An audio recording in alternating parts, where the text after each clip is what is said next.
Picked the wrong week to quit sniffing glue. Cry havoc! And let's slip the dogs of war! Well, good morning, everybody. How you doing? We're back at the Katinga, or I said Katinga, I'm sorry. The Kronos One build. Now, this is actually Kronos 1A.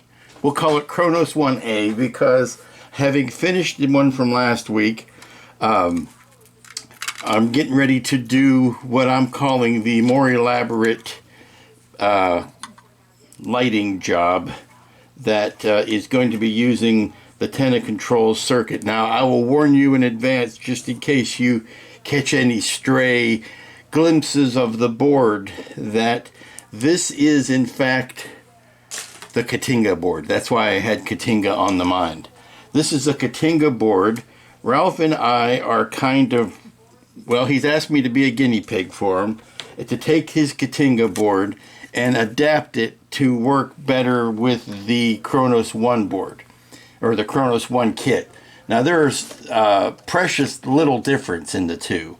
What I like about Ralph's Katinga board is it has the independent switches for the photon effect. It actually has a photon effect, something the Round 2 board did not have. And it has sound. It obviously has the sound of the firing. Now, Ralph's board also already comes with the strobes and the navigation. We just might have to move those around because we know now that the engine and the nacelles, in addition to the inboard lighting, also have a strobe down here. And then we have the navigation lights, what he's calling navigation lights, which is the belly light and the top of the neck light. Those things are already in the Round 2 board, but they're also carried over here. So the big additions that are going to be to this is we're going to be adding a lot of LED strip lighting. We're going to add strip lighting to combat that horrible problem of not having enough lights in the front here. We're going to have strip lighting that's going to do this. We're going to have a loop of strip lighting that's going to take care of these windows. You will notice, well, before we get too far down the road, you will notice that I have chewed out a lot more of the, see this, a lot of this kit is not glued together yet for this very reason. I have opened up these holes because I plan on using the brass part from the lighting kit. Now, all of the other parts of the lighting kit got used up last time with the exception of this piece. I painted it in the last version. I used the painted version in the first Kronos one that I built. I'm saving this piece for this build, and what we're going to do is we're going to put a strip of red LEDs back in here, and then I'm going to diffuse that with a bunch of fiber fill and mount that. This is Ralph's board, but like I said, don't get too attached. Your configuration may change. This is the Katinga board. It comes with two switches, one to turn the engines on, which is nice, and one to fire the torpedoes, which is nice. What it does not come with, and Ralph, it's kind of a no-brainer. We need to be including a switch to turn the bloody thing on. It shouldn't be just a thing where it's, as soon as you plug it in, it comes on. You need to have a little bit of ceremony of hitting that switch to turn it on. It also comes with its own wall wart, its own transformer. And this is a 9-volt, 1-amp power pack. He also, again, this is the Katinga set, but it also comes with some light strips. Now, I'm probably going to swap these out. As a matter of fact, I know I'm going to swap these out because these are single density lights, and I am a much bigger proponent of the double density lights. And as you can tell, double density means twice as many bulbs per inch. And this is, as an example, this is the green strip, one of the green strips that I will use in the nacelles. This was what I mocked up the very first week that I had, or the first day that I had this kit. If you go back to the first video, you'll see me playing around with this. Well, this is one of the ones that's going in this kit. These are white double densities. Still, even though this is what I'm going to recommend, I may end up switching them out for some of that cob lighting that the kids are so happy about using. I have not used the cob. Well, I did use the cob lighting in the Enterprise G for those windows, and that gave me a really intense light for something that was hard to get to. So it's possible that I may use a strip of cob lighting just to do this, since it has to fight its way out through the brass and all of that. So we're going to see, but it's all the same wiring wise because it's just a strip of 9 volts. So as we get into this, and of course it also comes with the speaker that you will need for the sound effects. But as we get into this, I'm going to try to point out where we might have diverged, where the roads have split from the Katinga build, where the road has split from the first Kronos One build. There will be plenty of opportunities to see a lot. Think of this as the multiverse if you have to. In this universe, we're going to be using Ralph's kit. All right, I said it was going to be one of the first things I tackled, so true to my word, I put in a strip of red SM LEDs in behind this wall and stuffed it full of fiber fill. Cut out just that back part of it so that I could fit the whole thing in there. Now when I put this up to 9 volts of power, you get something that looks like this. Now this is very clumsy and I don't have the right clip on it, but let's see if I can do this. There you go. Now you can still see the sourciness of the strip lighting because everything's kind of hanging out here in the atmosphere, but let me see what it looks like when we can put it in. If I could find my clips. Here they are. See what happens when we put it in the part as it's supposed to go. Now if you're looking straight down on it or at an angle, you can see that the bulbs of it, but let's see what happens when we put it. See, when you put it in there, those all disappear.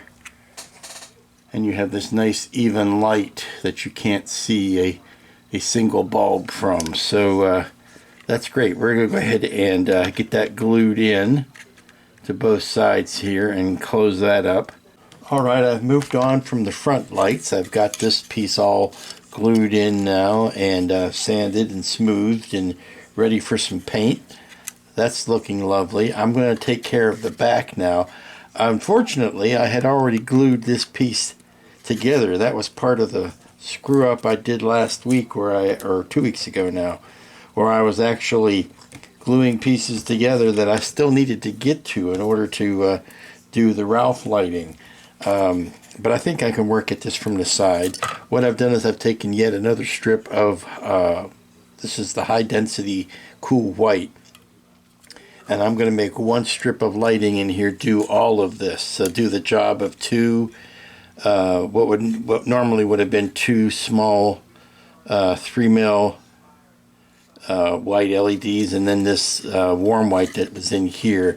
I feel that, let me go ahead and attach this to some power to show you. I'm going to have to sneak it in from the side, but I feel that I can get the same, if not a better effect, with one strip here. Okay, there's the high density whites, and if I put that in from the side, that's going to do all of my lighting. Let me double check the these guys to make sure that they're getting some light. Yes, they are getting light. Let me if I put that down there, yeah, you're still going to see that light. So what I need to do is attach this to a flat piece of stock that I have, and then just slide the whole thing in. Righty, I've got the front and back lights now, and I'm doing these little shoulder lights that are just 3mm cool white LEDs. Now, I have to be very careful when I'm checking them because these do not have resistors on them, so I have to make sure I'm using one of these little button cell batteries. And it's important to note that on Ralph's board, some of the connections will be resisted, some will not. A majority of them will have the resistors already figured in on the board, which is why there are some inputs that you put red bulbs on and some inputs that you put white bulbs on, because there's different resistance values set for those. Everything that is done strip light wise is a straight 9-volt through voltage and does not have resistors on it, because the resistors are built into the strips. But keeping those two things in your mind at the same time is the single most important thing you will do when it comes to playing with Ralph's boards, and any of the boards, is remembering and looking at the reading the diagrams and understanding which inputs, or which outputs are pre-resisted and which outputs are not. So one last thing I did tonight before we close up is I glued in this panel, put the brass in first, and I want you to see how sweet that looks. That's what it looks like with the brass sitting over top of the clear panel. Now that's something that you only get in the full brass set. If you buy the whole photo etch set from round 2, you get these pieces. They're not available anywhere else. So you might want to consider that before you decide whether you want to go for the full brass or just using the decals. I'm trying to find, if in this mess of a desk, where did it all go? Where did it all go? I ask myself, where did it all go wrong? Let's go ahead and take these clips off. I'm just getting some wire out and ready for tomorrow. Here it is. This is what I was looking for. If I can put the clip to this, let's go ahead and plug this in. I want you to see what the brass looks like with the green light behind it.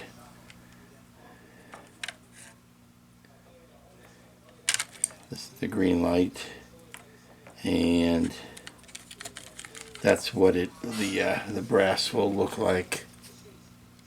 Something like that. Sweet.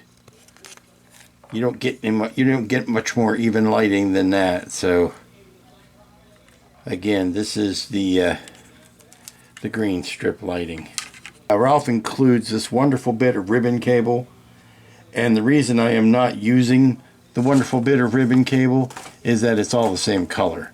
I mean, you have one red stripe, and then this is all lovely ribbon cable. And I like the gauge wiring, and there is some spots where I will be using this. I can imagine using a length of this to run down the neck. But it makes it very difficult to try to remember what is your positive wire and what is your negative wire coming off of any of these bulbs if they're both gray and you don't have to mark them.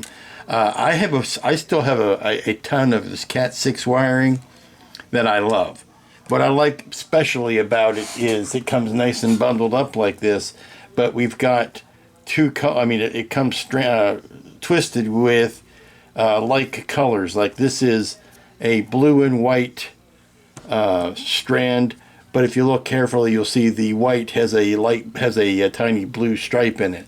So you have matched sets, and I always, as long as I have been using that, I've always taken it for granted that the solid color, like this is green, but this is white with a green stripe in it. The green is the positive color, or the full color, is going to be the positive, and the white with the stripe is going to be the negative. So that I know when that's coming out of the side of the nacelle, that I know which is the positive and which is the negative. I don't have to mark it. I don't have to. I have to know what circuit it is, but I don't have to mark which is the positive and which is the negative, which is something you don't get. I mean, I put a length of this ribbon cable on here, and it's very nice and all that, but I had to guess which was the positive and which was the negative, because once this is buried in the nacelle, I'm not going to be able to see the the contacts. So just something to think about. Ralph, I don't know if you can get ribbon cable other than, done in any other color like this, but if you could get something where you have a color, or maybe a set of colors, or red and black, red and black, red and black, red and black, something like that to help you with your positive and negatives, that would be swell. Good morning, everybody. It is Tuesday. We are back at work today. Yesterday being Labor Day, it kind of threw everybody's schedule off as far as what was open, what was closed, what was on television, all that kind of stuff. And generally when that happens, I just feel all out of sorts because I'm a creature of routine. I don't know if you are. I like my routines. I like knowing what's happening. I like knowing what's expected of me that day. I like knowing that things will move in a constant and never-changing manner. I guess that makes me an old fuddy-duddy, but I likes my routines. And yesterday was off-putting. But we are back at it today, and I've been bulbing. I've been bulbing all morning, bulbing up and down. I have been doing the tail end, as they say, the finish end of wiring. And that is the stuff that, the visible stuff, the stuff you'll see. I've been bulbing, and then I will run it back to the main power board. But here is an example of what a nacelle looks like in the new methodology that I am adopting for Ralph's board. It is a single, rather than a series of green lights, it is a single strip of green LED strip. I've got my nicely chased, this is a cool white for the strobe, this is a cool white for the tail light. Now, remembering that I can be taught, I can remember to learn things, even though I am a child, like I just said, of creature of habit. I have remembered that I need to fully put some light blocking over that bulb so that it does not interfere with any of the light that's going on around it, because as you'll see, once I put a little bit of, now I'm remembering to use the small button cell because there is no resistor on that bulb, but you can see how bright it is. This is the business end. That's the only bit you'll see, but that's all what's happening while that light is blinking, and that just interferes with what's going on up in there. So what I'm going to do is cover that. I'm going to cover that with, and I don't want to cover it with metal tape, which would be our first bet because we've got bare wire here. So what I'm going to do is I'm going to cover that with some of that Zenith Black New Worlds paint. And I think I might also use a little bit of the tulip around there because that's also good for light blocking. But basically what I want to do is cover everything that is not channeling the light straight out and down. I've got these lights also wired up for the impulse engines. I just need to glue them in. And those are big hunkin' red bulbs. And those will go to the board. And then the last one I've got done so far is the red one that's going to go up in the tower. This will come up through here and will attach to the inside of this piece. Now, unlike some other wire attachments, I am not going to run this all the way back to the board. I am going to pigtail that onto the end of the strip. There's going to be strip lighting that's going to go in here. Strip light will go in there, and that will pigtail onto that. Alrighty, I'm trying to pack the area around that strobe with electrician's tape and a little bit of tulip, and I think I've got it pretty isolated. I think what I'll also do is I will maybe paint the bottom of the insert piece just to block that so that it doesn't get any light from the side. This is how the insert piece kind of relates to that.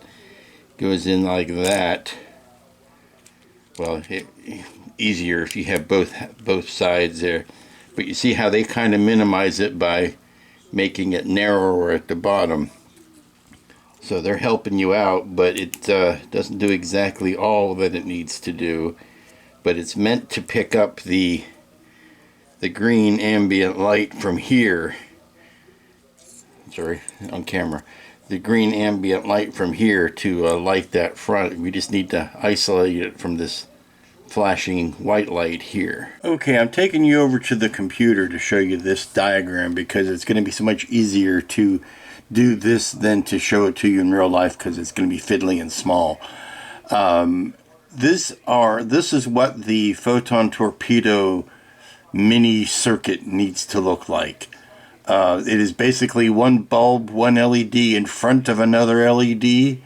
The rear LED will shine and warm up the tube, and the LED in the front will actually do the flash of the torpedo firing.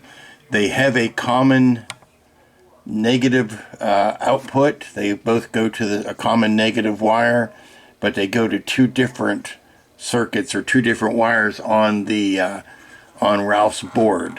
So what I want to do is make up two of these, one for the front and one for the back, and then I'll just solder some leads on the positive and negative side so that I can lay those in place and have them at least wired to the places where they're going to go, and then I can attach them to the board when we get the board mounted in the secondary hull. Okay, I've got the circuit wired up, or the bulbs wired.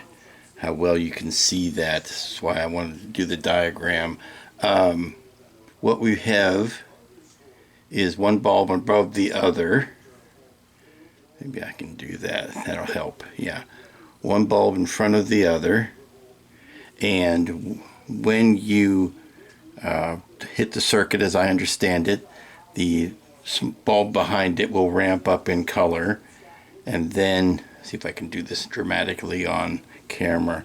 Then when it crescendos and the top light will light, and I don't know whether you're seeing that much difference on the camera at this point. Maybe if I point it straight at the lens, we'll see. That is the warm up, and then boom. There. I think that's how it works. Okay, I've got everything glued down in place and wired in. I'm trying to point this down the barrel of the lens here. This is the let's see, that would be the tube warming up, and as I understand it, this tube will warm up. It will slowly ramp up to color, and then we have the firing bulb, which is the one behind, or the one in front of it.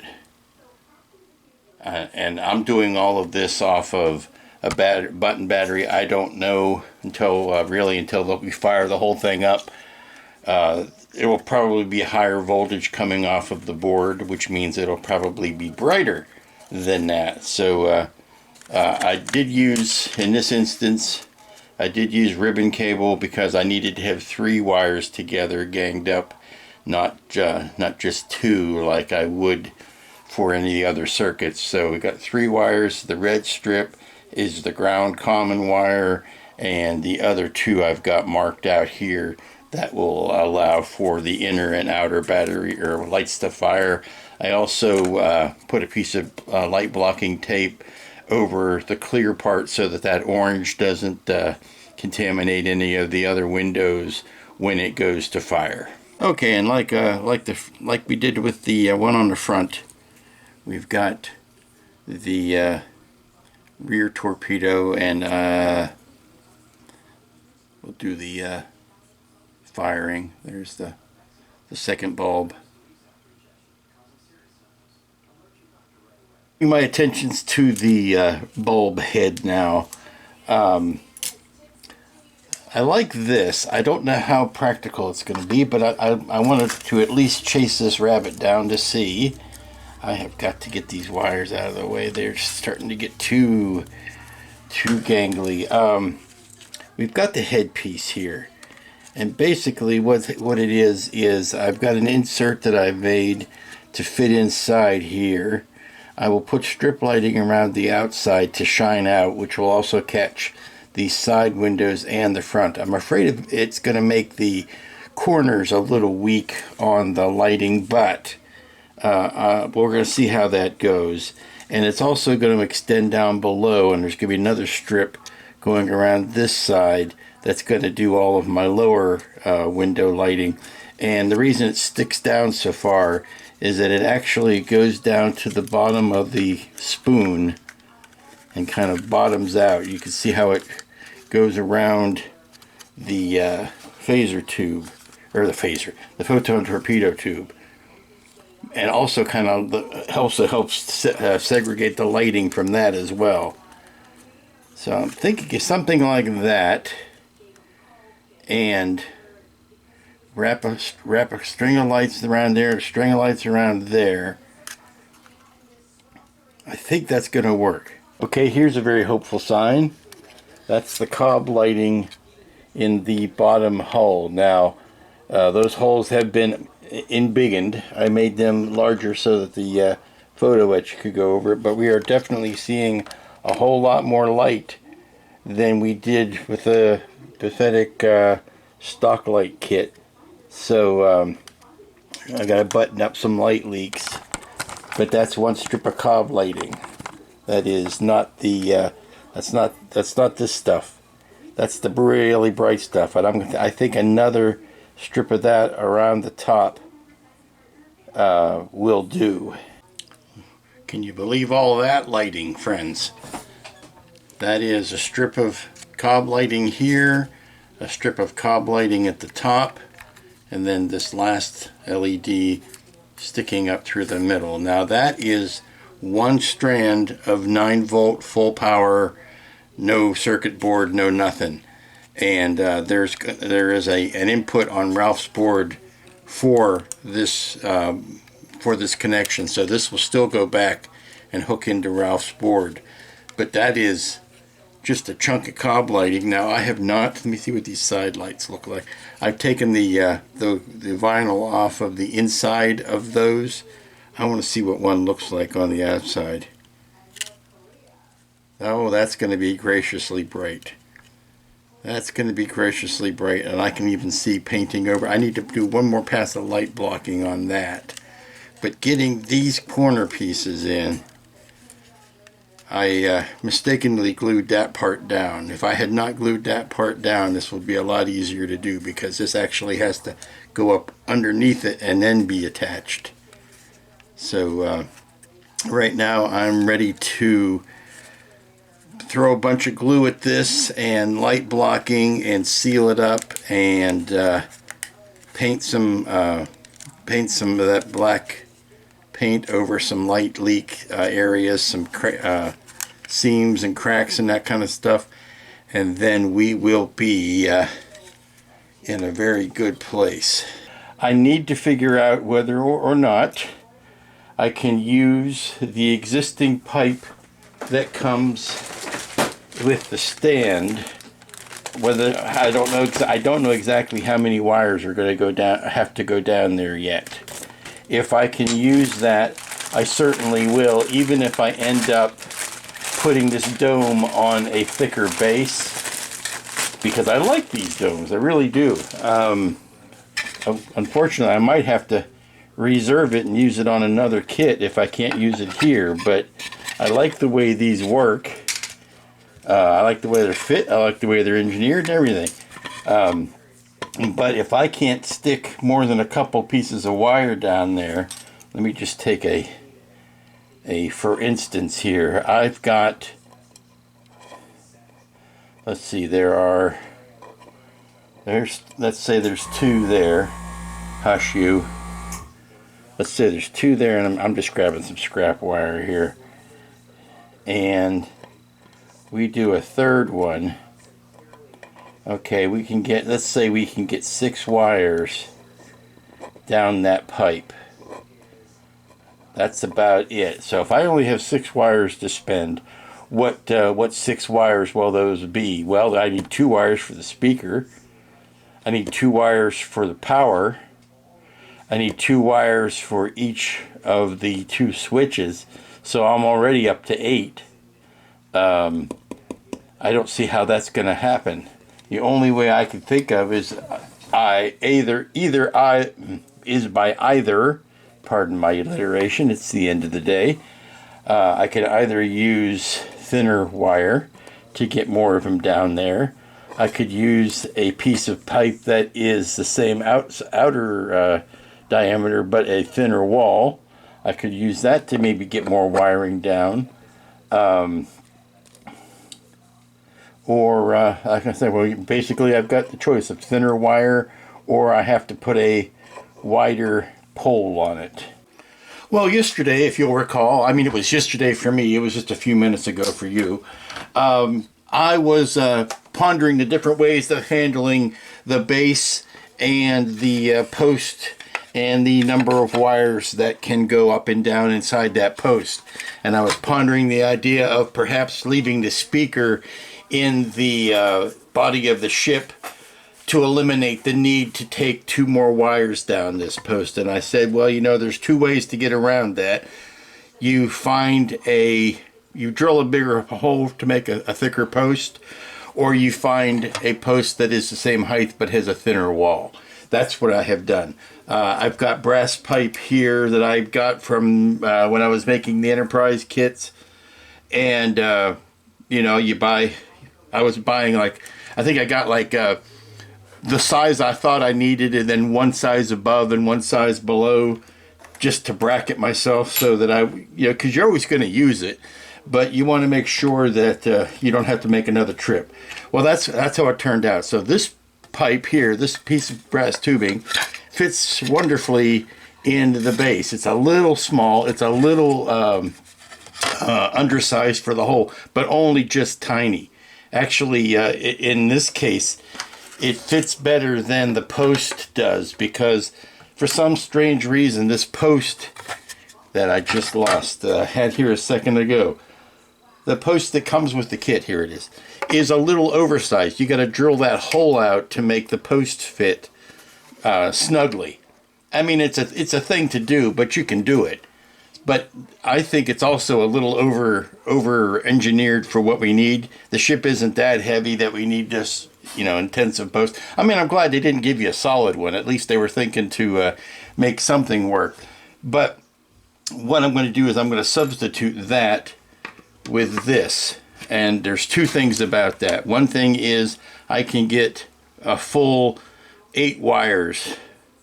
See, I put a loop here so that I can see that I can run 8 wires up and down that shaft, which means 2 for power, 2 for the first switch, 2 for the second switch, and 2 for the speaker.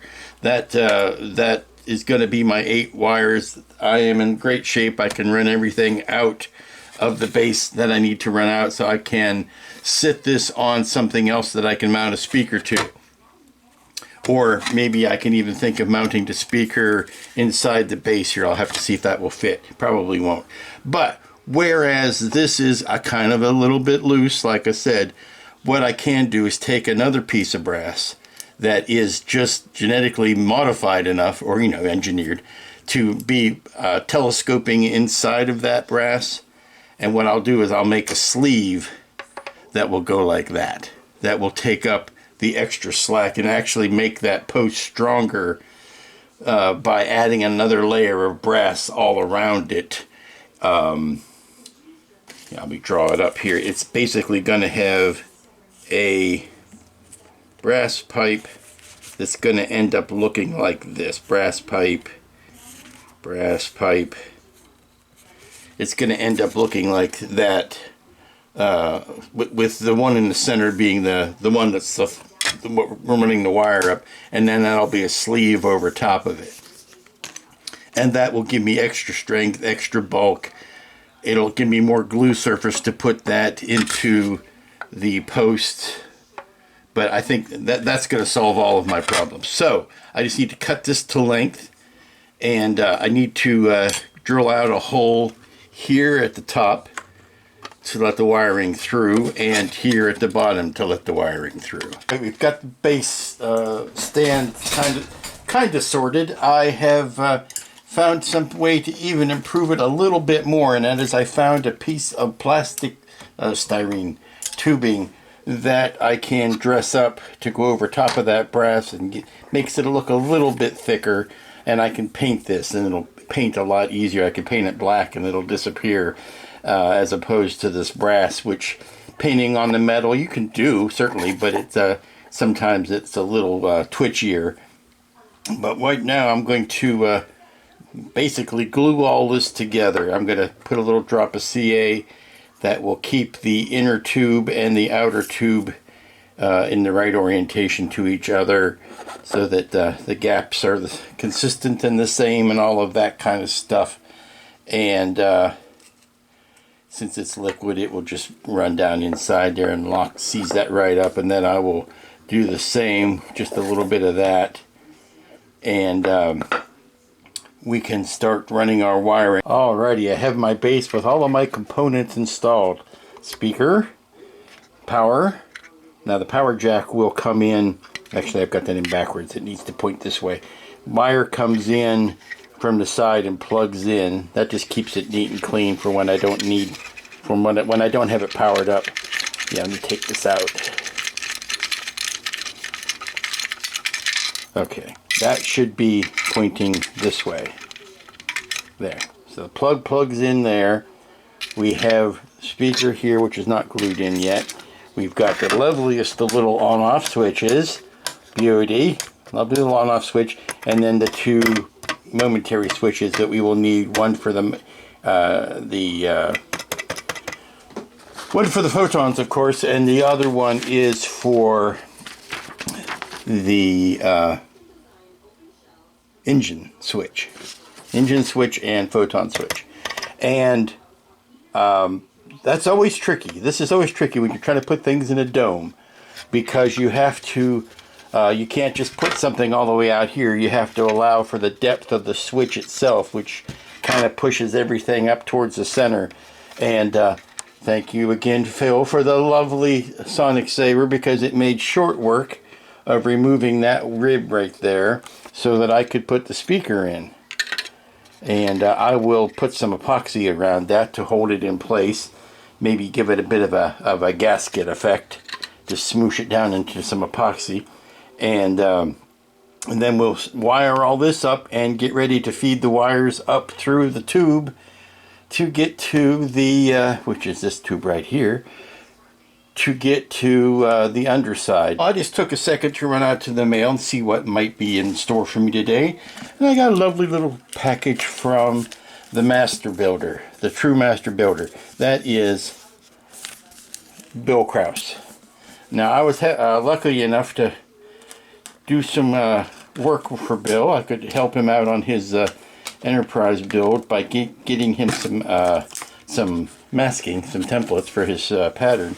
And he sent me a couple of his prints. Oh, look at that. He sent me both of his Enterprise G prints. And he even signed them.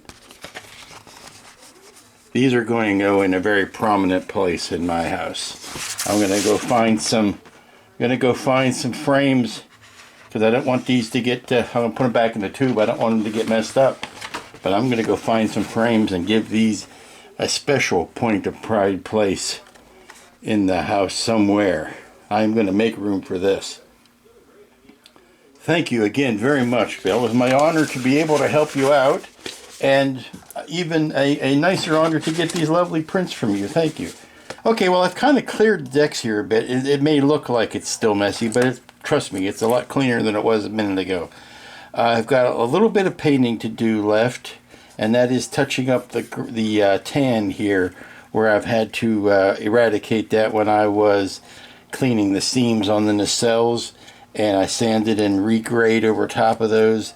Well, what happened is I had to paint the tan back on there. But one last bit of construction I can do on today's work is I can go ahead and put the top of the neck bone connected to the shoulder bone, and I've got the wiring in here from the strobe. Actually, I could take a piece of that silver tape and tape that wire down just to keep it from getting in the way. But I've went ahead and added it to my notes. Added it to my notes of all the wiring coming out of the neck. Picked this dark green wire that I haven't used for anything else, and I've matched it to the dark green wire that is on the belly of the belly strobe. So those will both go to the same spot on Ralph's board. So next thing to do is to get out a bunch of clamps and get out some of the CA, or not CA, I keep wanting to say that, the MEK, and glue this down, glue the top down, so that this will be nice and cured up and ready for final painting. Alrighty, big construction has commenced. I've got one nacelle attached, and I did use 1 minute epoxy. Why, you ask, did I use 1 minute epoxy when last time I used CA? Well, last time I used CA, circumstances were different. I was going through something personal at the time I don't want to talk about. No, really. It was the reason was I ended up with a big seam here, a big gap, because the CA basically cured too quickly. So I figured I would rather put some epoxy on there and hold it. I'll take the time and hold it in place while it sets and keep it under pressure, so that the epoxy doesn't want to spread the two parts, doesn't want to push the two parts away. This was an easy enough thing to grab a hold of so that I could keep pressure on it the whole time. And that's why I decided to go ahead and do that. And I ended up with no gap. It takes a little bit longer to cure than CA does, and it still is a bit fragile. It's 1 minute epoxy. It's not the real heavy. It's not the real lengthy stuff. So it's going to take it's going to set up pretty quickly. But what I want to do now is go ahead and trap some of these wires, get them out of the way so that they're not flopping all over the place. And that's why I'm putting down this tape. It's not that I need the light block, it's that I like how flat it lays. So that's just going to go there. There. Okay. So that tape is down, and I can put another piece of it right here to keep it further cemented, or further, let's hold these nice and flat. Go ahead and tape them down so that they are out of the way. Well, if this looks familiar, it's because we've been here before. I've got the nacelles on. Let me pull up the camera here. I've got the nacelles on. I've got the wires coming up.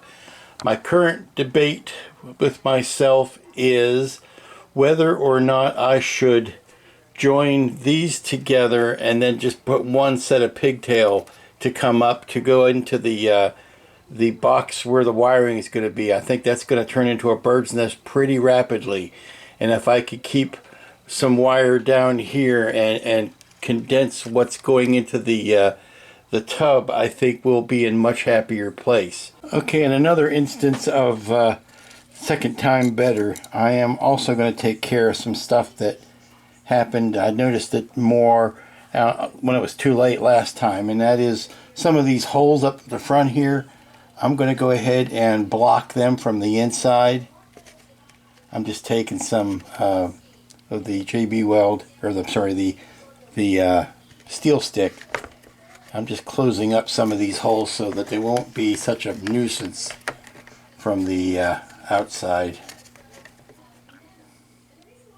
Another one of those long days. I have been having such good modeling days that I have just been working long past my normal cutoff time. I will tell you that I have got all of the masks removed from the boom here. I am ready to put a satin coat on it, and if all goes well, after that satin coat is dried, I will be attaching it to the secondary hull tonight, because I think that would be a great spot for it to be, for the glue and all of the epoxy and all that to be curing overnight, it'll put me in a great place tomorrow when it comes time to start putting the putting the wires together, making sense of the lighting. Okay, so it's into Wednesday evening now, and last trick of the day is I am going to attach the boom to the secondary hull, and then we will be ready for touch-ups and sanding and patching tomorrow, and starting the wiring, hopefully getting all of the wiring done. The goal for me would be to have this thing done this week, which if I backdate it means I have to get this done tonight, such that tomorrow I am putting everything together, doing all the wiring, and then putting the gray coat over everything. Morning, everybody. It is Thursday, the gateway to the weekend, and we are speeding to a conclusion. Today's agenda is to do some sanding and some touching up where the main chunks went together, and once that happens, I can do the gray mist coat over everything, and that will allow me to put this up on the stand and do the wiring. And that's my big goal for today, is to get all that wiring done. My goal, now I'll cross my fingers, my toes, my eyes, and everything else that I can cross, is my goal is to have all of this done in such a way, or to such an extent, that tomorrow all I'm doing is putting on decals and brass, which will get me finished by the end of tomorrow. So that's my goal. We'll see how successful that's going to be. There are a few decals like that, what goes on down here in the white, that I can put on today before I do the gray, but I'm going to hang on to the big decals. I think I'm going to hang on to the big decals, particularly those wing decals, or the pylon decals, until after I put the gray coat on. I think that's a lesson I learned last time, is I didn't like how the gray affected those decals. Neither did Mr. Compressor. So we are going to switch that up a little bit. I believe I've come up with a workable plan. What I want to do is, now that this has all been touched up, what I want to do is do the pale gray game wash airbrush coat that will mute all the colors and bring the basic color of the hull a little bit brighter, a little bit lighter. Then I will wait for that to dry, obviously, put a flat coat over that to protect that, actually a satin coat probably over that to protect it. Also give me a base to put the decals down. Decals go after the gray wash, but before the black wash, which is going to be a lot lighter this time. I was a little heavy-handed with it last time. I want to make my overall ship lighter, so putting more time between the gray wash and the black wash, I think, will do that for me. I want to do the bottom, flip it over, do the top, spray everything. I can hopefully still get that done this morning. Get it on the and let it drying while I'm running around doing my lunch stuff. Come back in the afternoon, get it on the post, and do the wiring.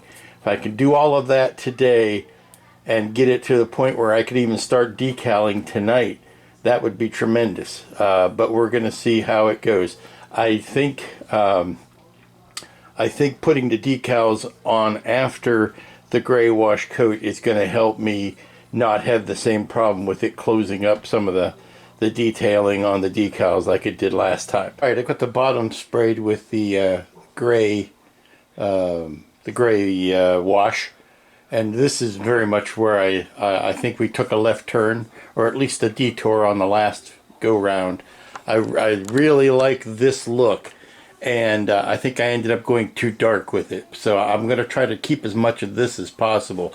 I know what's going to happen as soon as I hit that with the clear coat is it's going to throw a bunch of contrast in there. It's going to brighten up the colors, so I kind of you know, I don't want to say I over brightened it, but I made it a little paler than maybe I did last time.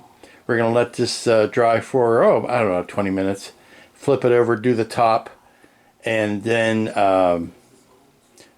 get the clear coat on it, see what happens to it after that point. I think being a little bit more careful with the black washing next time is going to help, and not to where it goes so dark. But I really like it at this stage. I like how the colors are muted. I like how they're relating to each other. They've kind of blended together because they have a unifying top coat on them. And let's keep fingers crossed that we don't go south from here. All right, the ship has been grayed. It has been satin coated. It is up on its stand. This is where it will live for the rest of its life, is on this stand. And let's get that out of the way. It's on its stand, and I am starting to sort the wiring out. The first thing I did on the wiring was I took the 3 connectors off of the board so as to protect the board, get the board out of danger.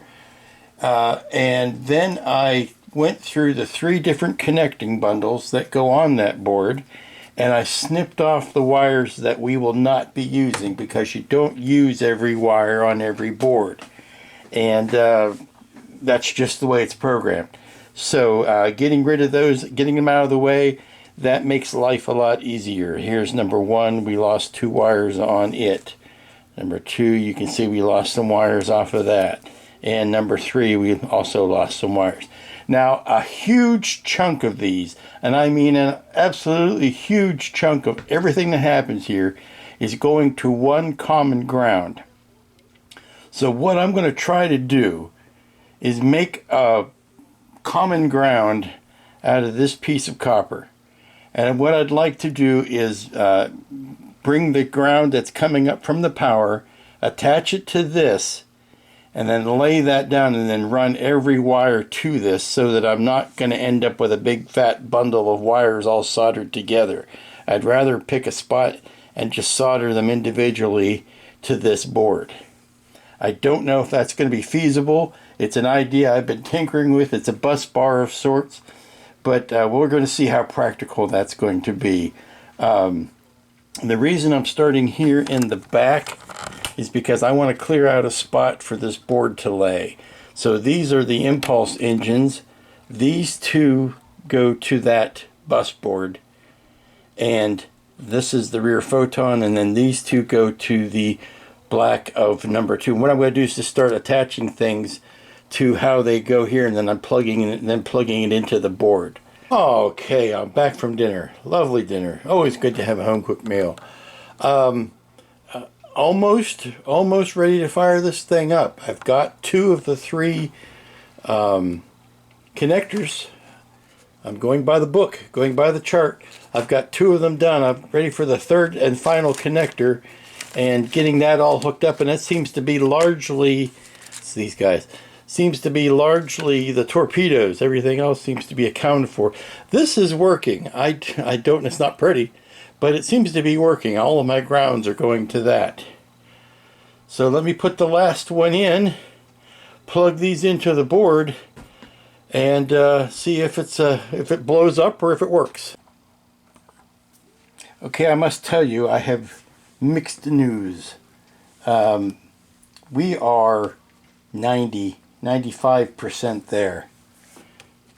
I went through everything, turned it on, didn't work, started doing troubleshooting, and way down at the very beginning, which was the first thing I tried, or first thing I checked, the wiring on the plug in the base was shorting out.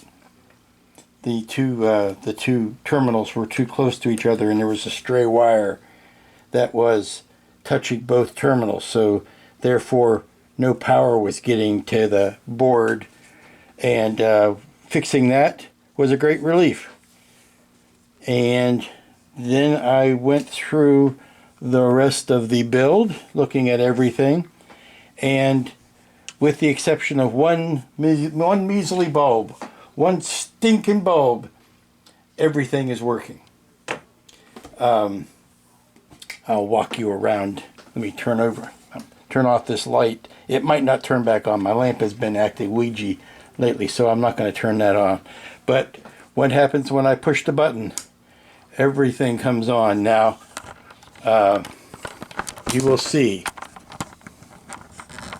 the much better window lights. I have not put the brass piece on there yet. We have the red light in the tower. We have the neck lights. We have these lights. We have the green lights on the inside of the nacelles. You can see we've got the strobes doing their stroby thing. We've got the green light on that nacelle. We've got the strobe doing its stroby thing. We've got the which has not been nailed down yet. We've got the impulse, or the impulse engine deck. We've got that. We've got this light. If I turn this around, you will see that we have no impulse lights because they are on a switch. Hit the switch and they ramp up to full speed, and then they flicker a little bit. Hit the switch again, they stay on maximum brightness. Hit the switch again, they fade down. This was something that Ralph had designed in. We decided to leave it. We've got these lights. We've got all of the lights in the back of the shuttle bay. We've got this other light up here. I'm going to hit this twice so you can see it. We've got the rear torpedo with sound.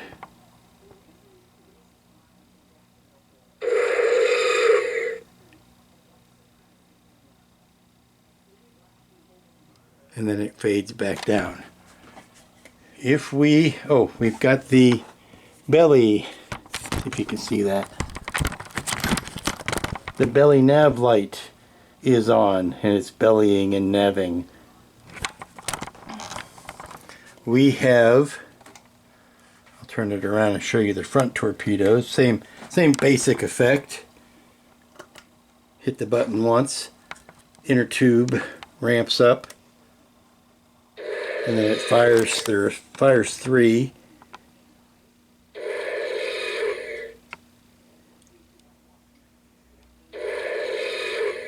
And then it ramps back down. That's what that's supposed to do. The only stinking light we are missing is this one right here. It is the other the other nav light, the other red nav light. Matches the one that's on the belly. Thinking long and hard about what to do with it, what to do about it.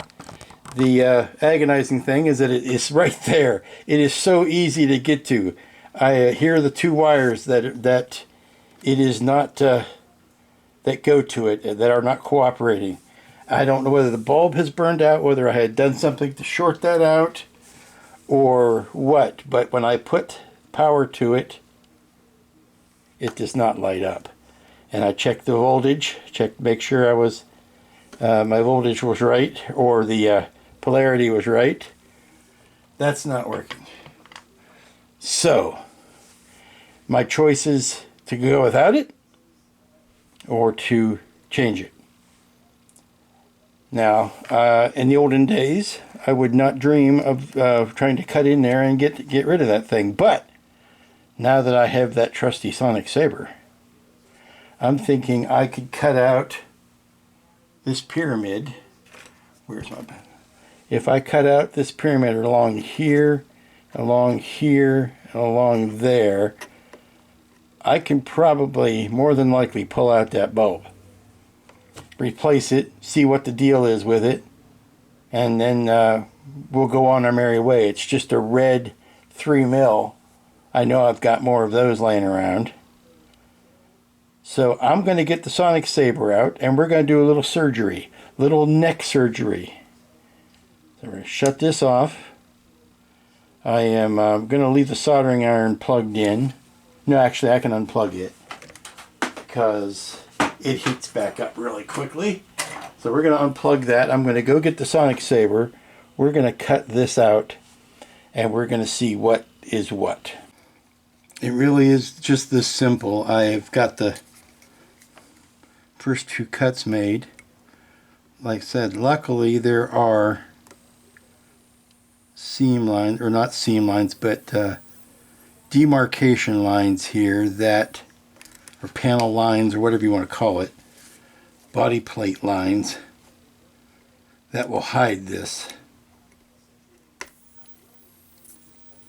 But really all I'm doing is putting the blade next to the styrene, hit the go button, and it just sinks in and does the work. Okay, now I'm going to pry this out.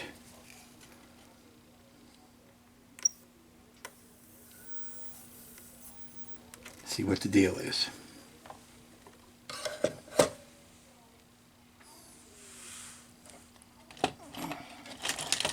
Pardon my reach.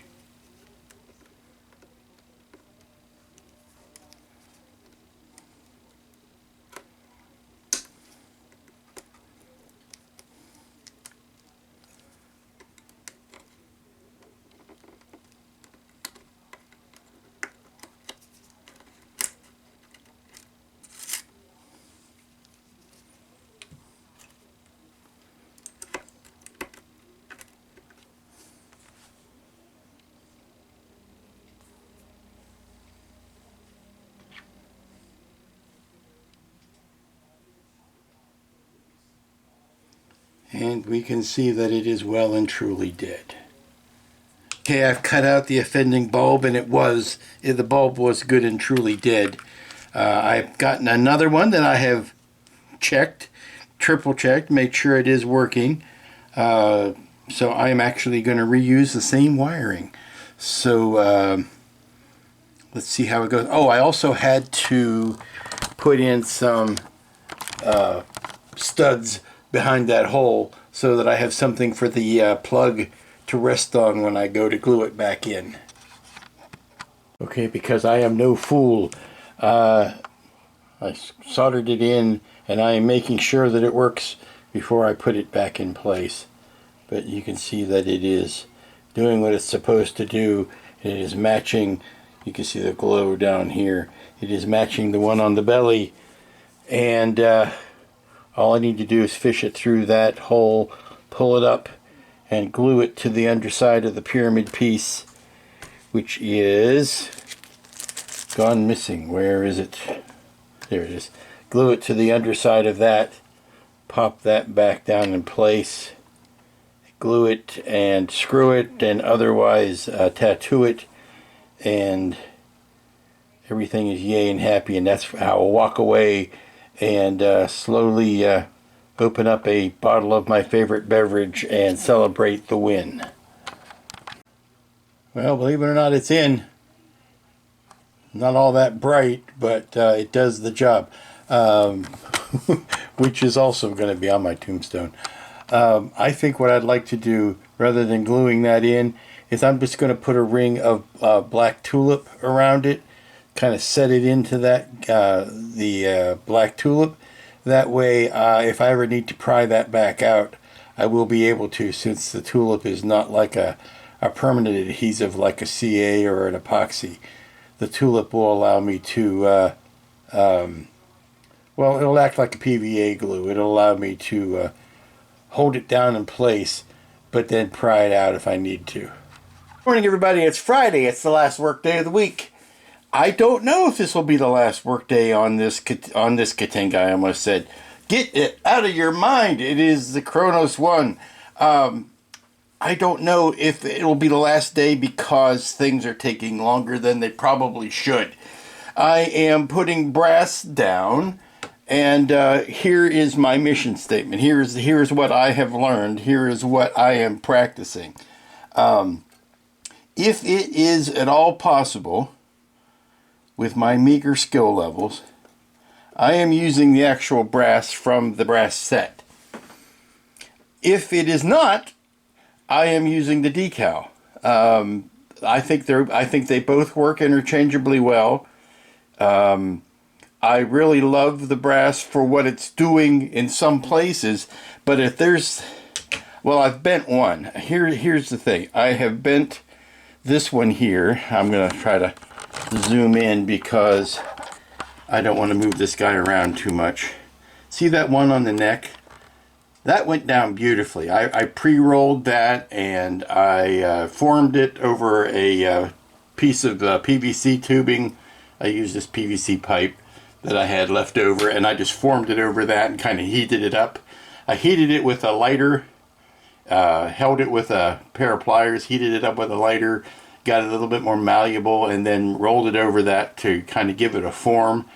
That one went really well. The very large pieces are working well. And the very small pieces seem to be working well. It's the mid-range ones, and that's the majority of them. But here is my mission statement. If it's something that is going to lay flat, if it is something that I feel I could put down easily enough, I will use the brass. If there is a slightest question, I'm going to use the decal. I can already tell you, I'm going to use the decal for most, if not all, of these guys on the face of the ship. I just don't see myself using the brass. I like the decals; they came out fine. Anything that seems to want to overlap something, I'm going to want to use the decal for. Now, having said that, you would say, well, is it worth getting the brass set? And I would say, yes, it's very much worth it for the grills, for the inserts. Well, for these guys. Look how nice that looks. Oops, I ended up banging around. Look how nice the brass looks on the inside of the nacelles. That's gorgeous. And that's one big piece that you put in from the inside. So yeah, it's worth getting the brass pieces. And I'm looking forward to using them on the top side. I haven't gotten to. What I'm trying to do is finish up the bottom so that I can flip it over. Since you last saw it, I did glue down the shuttle bay. Yesterday you saw all the lights working. All of that is glorious and wonderful. I'm looking at this area here, and I'm seeing where some things bend. And I'm looking at that askance, and I'm wondering if I should just go ahead and decal that area. I did notice that these brass obviously are they're broken up into smaller pieces, whereas the decal might be one big chunk here. This is all one big decal. That's like 4 different pieces of brass. And I think that was done so that it would go around the curves without having to be all bent up. So we're going to try that. If it will work, then we'll use it. If I find myself struggling with it, I'm going to scrap it and put the decal down. Particularly on the bottom, I just don't see that much of a quality difference that I shouldn't go ahead and use it. So that's where I'm at. That's where I'm at right now. I will tell you about these instructions. I don't know if Paul did the instructions or if somebody at Polar Lights did the instructions. I don't like these oblique angle shots. This is a nice shot. I don't like that. I don't like that oblique angle shot because it's tough to see where it's lining up. This has obviously been put down on the black plastic and not on a painted thing. So I find myself matching that up with the decal and using the decal placement instructions. I just find this flat on view much easier to navigate because you can see how things relate to, you know, a piece of plating or a grid line. You don't get that with these oblique angles on the black plastic. I understand, I can see the white, I can see where they're putting it. It's just, if it was straight on, it would be a lot easier to gauge those. Like, well, these flat ones here, I think are going to be easy enough to put on. If it's just laying flat, I think that's going to be fine. It's where it has to wrap around anything. I think I will still use the ones that come with the kit for the bridge domes. Once I flip this over and start doing that, I'm used to those. I think I'm going to go ahead and use those. But yeah, that's where I'm at. Let me try to tackle this one, and we'll see whether we end up using the decal or not. This isn't the cleanest way to... I don't like working this way because it's not the cleanest way to work. I'm working on areas, and I usually like to take like decals and decal the whole ship, and then brass the whole ship, or doing, you know, wash painting over the whole ship. What I'm doing in this case is I'm doing this area, but I'm doing the decal and the brass and any touch-up painting, and I'm kind of working the whole area, but it means I've got a whole bunch of stuff out, which is junking up the table and making life very difficult. But if you'll see this unholy mess, yeah, I chickened out. I'm using the decal for this much of it, because I took a look at how many pieces it was going to take to make that in the brass, and that was just a non-starter for me. But here you can see how good the brass works with the actual brass and the decal brass. You can see that they do play well together. But when I saw all this compound curvedness and how many small parts were going to have to go together, plus meet up and match and, you know, coordinate with each other, I just went, no, that's no bueno. I'm not going to do that. So that, I guess, well, even if you don't use all of the brass that comes in the kit, you have plenty of tinsel to put on other ships. What the heck? Why not? What I'd like to do at this point is, see, this was these are brass, those are actual brass. What's happening is there are parts in the actual brass that, I'm sorry, I'm just checking a decal here. There are parts in the actual brass that don't want to cooperate. They don't want to lay down. They won't just sit there. You have to glue down a whole lot more than you do a decal, because a decal, obviously the whole thing is going to stick, and you don't have the same issues that you would have with, you know, maybe something around the edge of a decal or of a brass piece that you also have to glue down. So that's kind of where my thinking is at. I'm just putting down these last decals here that I never put down. Those go over top of that. But this is not, like I said, not the cleanest way to work. It's fussy work, and you have to have all of your tools out. Alrighty, back from lunch, back at the Kronos One, and we're on a race to the deadline now. I am putting the last, I believe, of the photo etch down. I am going to, I've made the executive decision that when it comes to the face, that's all going to be decals. I'm not going to try to bend any of these things around that compound curve. Plus, it's so small and would take up the CA and all of that to put it down, that I am just not going to do it. I will use decals for those. So I'm looking at what is left on my plate so far as the actual photo etch. I've got to put that one down, but there's a decal that has to go under it. So let's get that decal down first, and then we'll put the etch on top of it. I'm going to look at these ones here that go on the corner right here. I have a feeling those are also going to end up being decals, but let's try it first. That's a delicate fold. Yeah, that's our old friend, the curve. That needs to go down like that over top of that fold. Whew, that's delicate. I wonder if we're not going to end up using a decal for that. That's supposed to go like there.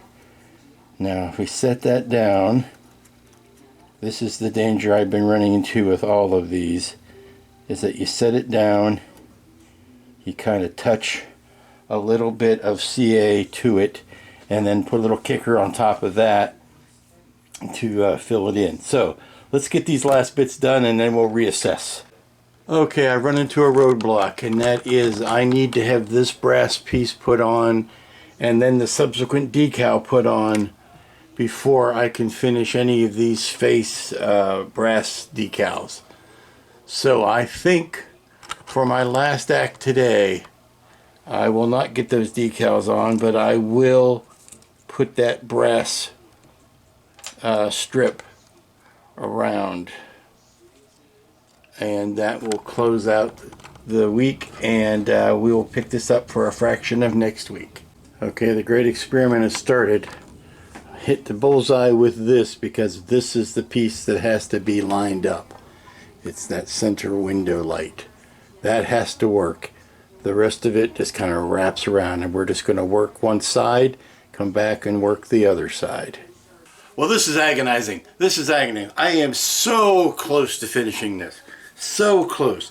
Just a few scant details away from finishing it, but I know this is just at the point that I'm going to rush something and it's going to screw the whole thing up if I rush it. So, regrettably, we're going to carry this into the weekend. I really want to start something fresh next week. I really do. So chances are I will work on this over the weekend and just post a video Monday or something with the beauty shots of the two of them next to each other. I will tell you that, well, look at this. I mean, it's beautiful. I don't mind telling you. The lighting on this with Ralph's kit, look at the lights coming out of that head. I've got that brass piece covering the windows. I've got to put the decal over that. But I think that's going to be fine. We'll cover all of that. That's one of the few tiny details that are left. You can see the you can see it doing its flashy thing. It is doing its flash. Yeah, it's flashing. It's doing it. I can.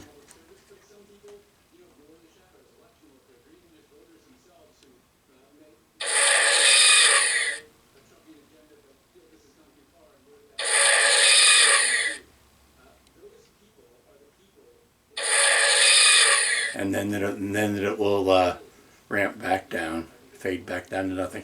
That front light, that is awfully bright, but there's a bulb like right smack behind it. There's a decal that's going to go over that. Maybe that will take some of it down. And then of course from the back, we can turn the engines on and then ramp those back down. And of course we've got the rear torpedo.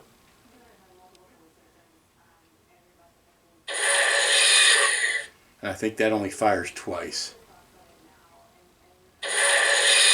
And then it fades back down. Yeah.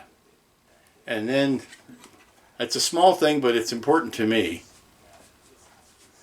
Look at the comb there above the engine, above the impulse engines. Very smooth. No obvious sourcey light bulbs. Looks very good.